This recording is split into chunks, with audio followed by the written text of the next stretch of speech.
20 goals, the Golden Boot, the tournament's leading assist provider, and 0 medals.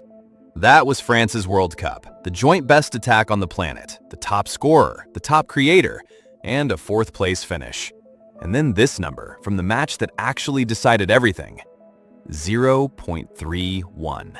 That's the expected goals France generated against Spain in the semifinal, with Mbappe, Dembélé, Olise, Barcola, Doué, and Cherki all available.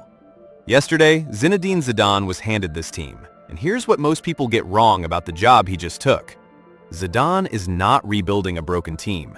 He inherited possibly the most talented squad in world football, and talent was never the problem. And subscribe in advance. If the video doesn't deliver, you can just unsubscribe at the end. Deal? Let's start with why this took 5 years. Because Zidane hasn't coached anyone since 2021. Not because nobody wanted him, because he was waiting. He confirmed it himself at his unveiling. For 4 or 5 years, he turned down club offers because there was only one job he actually wanted. His words, "The French national team was the only thing I wanted to do." He signed through the 2030 World Cup and takes charge on the 1st of August. And the detail I love most came from the Federation president, who revealed what tipped the decision. In their conversations, Zidane told him one sentence, "President, I know how to win." He becomes the 3rd member of France's 1998 World Cup winning squad to coach the national team, after Laurent Blanc and the man he replaces, Didier Deschamps. And his start is anything but gentle. Away to Turkey on the 25th of September, then home to Italy at the Stade de France. Now, why did a 4th place end a 14-year era?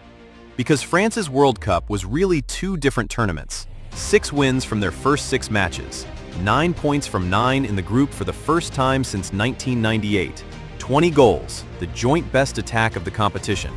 Mbappe finished top scorer with 10, scoring in every one of those 6 games.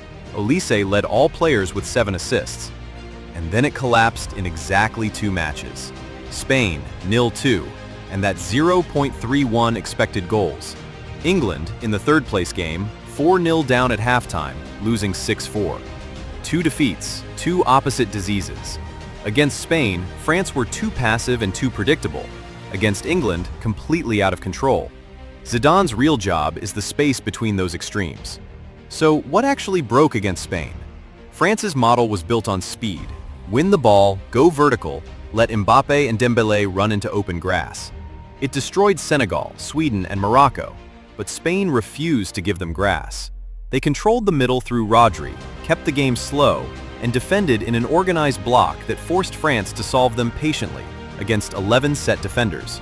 And France had no tools for that. No automatic patterns, no third-man combinations, no runners from deep. Mbappe kept receiving with his back to goal, 50 meters out, and Olise, the leading creator of the tournament, was marked out of existence between the lines. Their press had the same flaw. The front line pushed up, the midfield didn't follow, and Spain passed straight through the gap. That's the 10% Zidane was hired to fix. Not scoring, France scored more than everyone.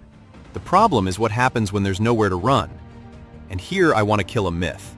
The idea that Zidane just puts stars on the pitch and lets them figure it out. 3 consecutive Champions Leagues. Nobody in the modern era has done it before or since. But look at his second spell, without Cristiano Ronaldo. He won La Liga in 2019-20 with 87 points and 3 defeats, built on defensive control and 10 straight wins after the restart. Not fireworks, structure. He's never been married to one shape either. 4-3-3, 4-2-3-1, and the diamond with Isco behind 2 forwards to win the middle. And his real superpower is the one France needs most.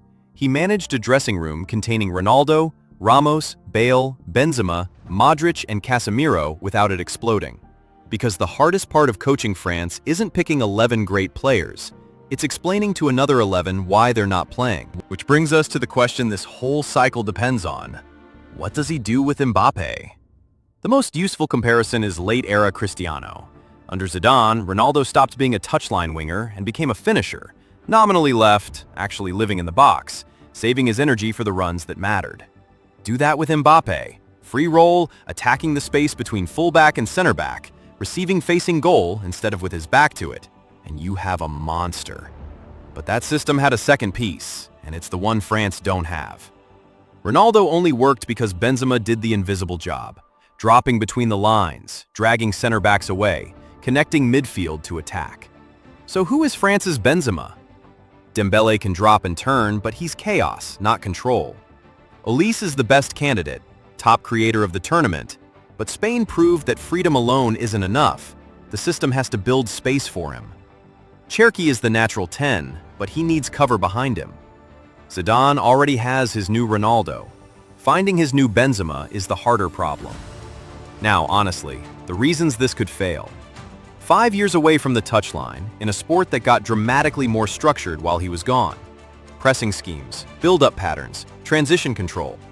In a national team, he gets a handful of training sessions before matches, not daily work. He's replacing a man who won a World Cup, reached another final, a Euro final, and 3 straight World Cup semifinals. So even reaching a Euro semi may be judged as failure. And he has too many attackers. 9 forwards went to the World Cup, all of whom had already scored for France. Freedom without structure doesn't produce beautiful football. It produces the England game. So, now what? The mistake would be thinking Zidane's job is to unleash France. They already scored more than anyone.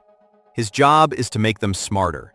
A team that survives when Mbappe has no space, when Olise is marked, when individual brilliance isn't enough. He knows how to build a team around a goal-scoring superstar. The question is whether he can build the 10% around him. So tell me in the comments, does Zidane fix this, or does he inherit the same wall Spain built? And who is France's Benzema, Dembélé, Olise, or Cherki? And if you want to see exactly how that Spanish machine took France apart, the full breakdown is already on the channel.